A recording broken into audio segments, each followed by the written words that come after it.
ಪುಟ್ಟಕ್ಕನ ಮಕ್ಕಳು ಸೀರಿಯಲ್. ಅತ್ತೆಯ ವಿರುದ್ಧ ಸಿಡಿದು ನಿಂತ ಸಹನಾ. Murali don't care. ಸಹನಾ ಬಹಳ ತಾಳ್ಮೆಯ ಹುಡುಗಿ.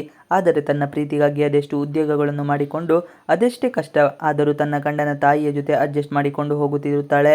ಆದರೆ ದಿನ ಕಳೆದ ಹಾಗೆ ಕೌಸಲ್ಯ ಕಾಟ ಮಿತಿ ಮೀರುತ್ತಿತ್ತು. ಆಕೆಗೆ ಏನು ಮಾಡಬೇಕು ಎಂದು ತಿಳಿದಾಗುತ್ತದೆ. ಕೊನೆಗೆ ಗಂಡನ ಮನೆಯವರ ವಿರುದ್ಧವೇ ಸಿಡಿದು ಬೀಳುತ್ತಾಳೆ. ತನಗೆ ತನ್ನನ್ನು ನಂಬದ ಗಂಡ ಕೂಡ ಬೇಡ, ನನಗೆ ಯಾರ ಅಗತ್ಯವೂ ಕೂಡ ಇಲ್ಲ ಎಂದುಕೊಂಡು ಇಡುತ್ತಾಳೆ. ಹೀಗಾಗಿ ಸಹನಾ ದಿಟ್ಟ ನಿರ್ಧಾರ ತೆಗೆದುಕೊಂಡಿದ್ದಾರೆ. ಮುರಳಿ ಪುಟ್ಟಕ್ಕನ ಮನೆ ಮುಂದೆ ಬಂದು, ಸಹನಾ ಅವರೇ, ನನ್ನ ತಾಯಿಯನ್ನು ಜೈಲಿನಲ್ಲಿ ನೋಡಲು ಆಗುತ್ತಿಲ್ಲ, ದಯವಿಟ್ಟು ಅವರನ್ನು ಬಿಡಿಸಿ ಎಂದು ಹೇಳುತ್ತಾರೆ. ಇದನ್ನು ಕೇಳಿದ ಸಹನಾ, ತಪ್ಪು ಮಾಡಿದವರು ಯಾರೇ ಇರಲಿ ಅವರು ತಕ್ಕ ಪಾಠ ಅನುಭವಿಸುತ್ತಿದ್ದಾರೆ ಎಂದು ಖಡಕ್ ಆಗಿ ಹೇಳುತ್ತಾರೆ. ಅಷ್ಟರಲ್ಲಿ ಪುಟ್ಟಕ್ಕನ ಮೆಸ್ಗೆ ಸಹನಾ ಹೇಳಿಕೆಯನ್ನು ತೆಗೆದುಕೊಳ್ಳಲು ಪೊಲೀಸರು ಬರುತ್ತಾರೆ. ಸಹನಾ ಬಳಿ ಪೊಲೀಸರು, ನಿಮಗೆ ಅತ್ತೆ ಹಿಂಸೆ ನೀಡುತ್ತಿರುವುದು ನಿಜಾನಾ ಎಂದು ಕೇಳುತ್ತಾರೆ. ಯಾಕೆಂದರೆ ಕೇಸ್ ಕೊಟ್ಟಿದ್ದು ಸ್ನೇಹ ಆಗಿರುವುದರಿಂದ ಅವರ ಬಳಿ ಕೂಡ ಒಂದು ಮಾತು ಹೇಳೋಣ ಎಂದು ಪೊಲೀಸರು ಮನೆಗೆ ಬರುತ್ತಾರೆ. ಸಹನಾ ಅಭಿಪ್ರಾಯ ಕೇಳಿದಾಗ ಸಹನಾ ಖಡಕ್ ಆಗಿ ಹೇಳುತ್ತಾಳೆ, ನಾನು ನನ್ನ ಜೀವನದಲ್ಲಿ ಏನು ನಡೆಯಿತು ಎನ್ನುತ್ತೇನೆ ಹೇಳುತ್ತೇನೆ, ನನಗೆ ಸುಳ್ಳು ಹೇಳಿ ಗೊತ್ತಿಲ್ಲ ಎಂದು ಮುರಳಿ ಮುಖ ನೋಡಿ ಹೇಳುತ್ತಾಳೆ. ಅಕ್ಕನಿಗೆ ಸಾಥ್ ಕೊಟ್ಟ ಸ್ನೇಹ. ಇತ್ತ ಸ್ನೇಹ ಕೂಡ ಅಕ್ಕನಿಗೆ ಸಾಥ್ ನೀಡುತ್ತಾಳೆ. ನೀನು ಮಾಡುತ್ತಿರುವುದು ಸರಿ ಅಕ್ಕ ಎಂದಾಗ ಪುಟ್ಟಕ್ಕನಿಗೆ ಬಹಳ ಕೋಪ ಬರುತ್ತದೆ. ಸಂಸಾರವನ್ನು ತನ್ನ ಕೈಯಾರೆ ಹಾಳು ಮಾಡಿಕೊಂಡು ಬಿಟ್ಟಳು ಎಂದು ಬಹಳ ಬೇಸರ ಮಾಡುತ್ತಿರುತ್ತಾಳೆ.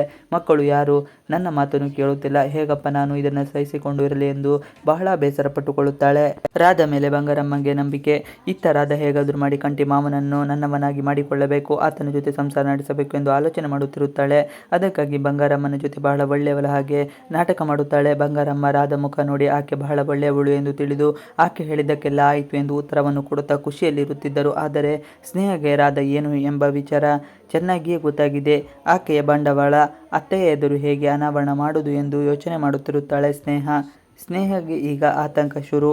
ವಸುಗೆ ಏನಾದರೂ ಆಗಿಬಿಡುತ್ತದೆ ಎನ್ನುವ ಕಳವಳದಲ್ಲಿ ಬಂಗಾರಮ್ಮ ಇರುತ್ತಾರೆ.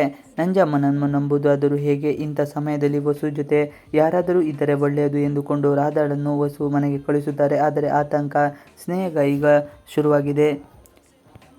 ಪುಟ್ಟಕ್ಕನ ಮಕ್ಕಳು ಸೀರಿಯಲ್ ಹಿಂದಿನ ಸಂಚಿಕೆಯಲ್ಲಿ ಏನಾಯಿತು ಎಂಬುದನ್ನು ಇವತ್ತಿನ ವಿಡಿಯೋದಲ್ಲಿ ತಿಳಿದುಕೊಳ್ಳೋಣ.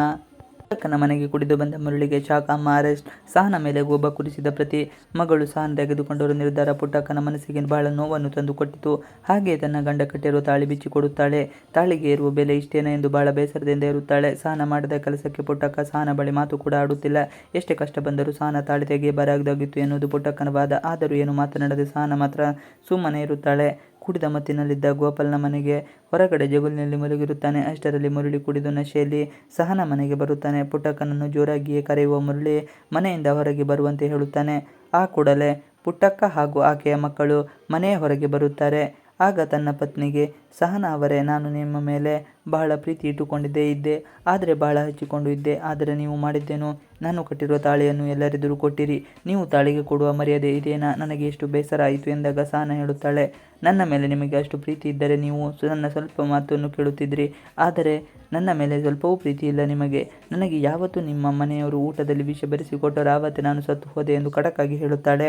ಮುರಳಿ ತಾಯಿ ಅರೆಸ್ಟ್. ಅಷ್ಟರಲ್ಲಿ ಮುರಳಿಗೆ ಕರೆ ಬರುತ್ತದೆ. ನಿನ್ನ ತಾಯಿಯನ್ನು ಪೊಲೀಸರು ಅರೆಸ್ಟ್ ಮಾಡಿ ಕರೆದುಕೊಂಡು ಹೋಗಿದ್ದಾರೆ, ಬೇಗ ಬಾ ಎಂದು ಭಾವ ಫೋನ್ ಮಾಡುತ್ತಾರೆ. ಅಷ್ಟರಲ್ಲಿ ಮುರಳಿಗೆ ಶಾಕ್ ಆಗುತ್ತದೆ. ಮುರಳಿ ಸಹನಾ ಬಳಿ ಬಂದು ಹೇಳುತ್ತಾರೆ, ನನ್ನ ತಾಯಿ ಮೇಲೆ ಕಂಪ್ಲೇಂಟ್ ಕೊಟ್ಟು ಅರೆಸ್ಟ್ ಮಾಡಿದಿರಿ ಅಲ್ವಾ? ಇದೆಲ್ಲ ಸರಿ ಇಲ್ಲ ಸಹನಾ ಅವರೇ ಎಂದು ಹೇಳಿದಾಗ ಪುಟ್ಟಕ್ಕಗೆ ಮತ್ತಷ್ಟು ಭಯ ಆಗುತ್ತದೆ. ಅಯ್ಯೋ, ಸಹನಾಗೆ ನಿಮ್ಮ ತಾಯಿ ಮೇಲೆ ಕಂಪ್ಲೇಂಟ್ ಕೊಡಲು ಸಾಧ್ಯವೇ ಇಲ್ಲ ಎಂದು ಪುಟ್ಟಕ್ಕ ಹೇಳಿದರೂ ನಂಬದಾಗಿ ಹೋಗುತ್ತದೆ. ಬಂಗಾರಮ್ಮ ಮಗಳದ್ದೇ ಚಿಂತೆಯಾಗಿದೆ. ಬಂಗಾರಮ್ಮಗೆ ತನ್ನ ಮಗಳು ವಸುವಿನದ್ದೇ ಚಿಂತೆ. ನಂಜಮ್ಮ ಏನಾದರೂ ವಸುಗೆ ತೊಂದರೆ ಕೊಟ್ಟರೆ ಗರ್ಭಿಣಿಯಾಗಿರುವ ವಸು ಈ ವೇಳೆ ನಂಜಮ್ಮನ ಮನೆಗೆ ಹೋಗಿರುತ್ತಾಳೆ. ಆಕೆಯನ್ನು ಮನೆಗೆ ಕರೆದುಕೊಂಡು ಹೋಗಿರುವುದು ನೋಡಿದ ಬಂಗಾರಮ್ಮಗೆ ಬಹಳ ನೋವಾಗುತ್ತಿರುತ್ತದೆ. ಅಷ್ಟರಲ್ಲಿ ಅಲ್ಲಿಗೆ ಬಂದ ರಾಧ, ನೀವೇನು ಭಯಪಡಬೇಡಿ ಅತ್ತೆ, ನಾನು ವಸುನ ನೋಡಿಕೊಳ್ಳಲು ಬಂಗಾರಮ್ಮ ಅವರ ಮನೆಗೆ ಹೋಗುತ್ತೇನೆ, ಆಕೆಯನ್ನು ಚೆನ್ನಾಗಿ ನೋಡಿಕೊಳ್ಳುತ್ತೇನೆ ಎಂದು ಭರವಸೆಯನ್ನು ನೀಡುತ್ತಾಳೆ. ರಾಧ ಮತ್ತಿಗೆ ಬೆಚ್ಚಿ ಬಿದ್ದ ಸ್ನೇಹ. ಇದನ್ನೆಲ್ಲ ಕೇಳಿದ ಸ್ನೇಹಗೆ ಮಾತ್ರ ಏನು ಮಾಡಬೇಕು ಎಂದು ತಿಳಿಯದೆ ಕೊಂಚ ಭಯಪಟ್ಟುಕೊಳ್ಳುತ್ತಾಳೆ.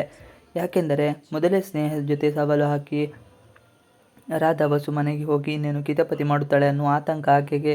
ಇವಿಷ್ಟು ಇವತ್ತಿನ ವಿಡಿಯೋ. ಈ ವಿಡಿಯೋ ಇಷ್ಟ ಆದರೆ ಪ್ಲೀಸ್ ಲೈಕ್ ಶೇರ್ ಸಬ್ಸ್ಕ್ರೈಬ್ ಮಾಡಿ. ನೀವೇನು ನಮ್ಮ ಯೂಟ್ಯೂಬ್ ಚಾನಲ್ಗೆ ಸಬ್ಸ್ಕ್ರೈಬ್ ಆಗಿಲ್ಲ ಅಂದರೆ ಬೇಗ ಸಬ್ಸ್ಕ್ರೈಬ್ ಮಾಡ್ಕೊಳ್ಳಿ. ನಾವು ಹಾಕುವಂಥ ಎಲ್ಲ ವಿಡಿಯೋಗಳು ನೋಟಿಫಿಕೇಶನ್ ಮುಖಾಂತರ ದೊರೆಯುತ್ತದೆ. Thanks for watching video. Please like share subscribe our channel.